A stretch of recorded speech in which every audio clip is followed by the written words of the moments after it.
अवनी श्रीपाद कुलकर्णी. आज मी तुम्हाला एक विज्ञान प्रयोग करून दाखवणार आहे.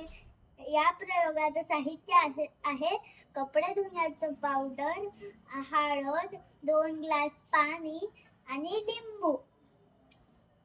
तर आपण सगळ्यात पहिले पाण्यामध्ये हळद टाकणार.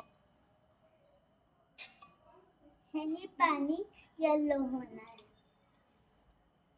आता आपण ह्याला लाल कसं करायचं. आपल्याला जर ह्याला लाल करायचं असेल तर ह्याच्यामध्ये कपडे धुण्याचं पावडर टाकायचं.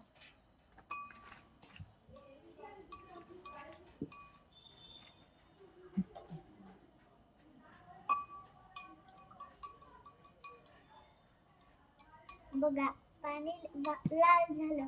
आणि जर आपल्याला हे वापस पिवळं करायचं असेल आपण ह्याच्यात लिंबू पिळायचं.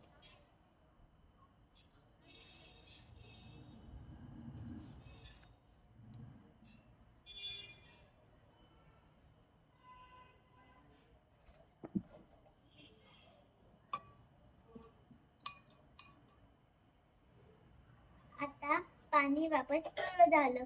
लिंबामध्ये सायट्रिक ऍसिड आहे आणि कपडे धुण्याच्या पावडर मध्ये ऍसिड आहे. हळदीमध्ये कुरकुमीन नावाचे एक ऍसिड आहे. थँक्यू.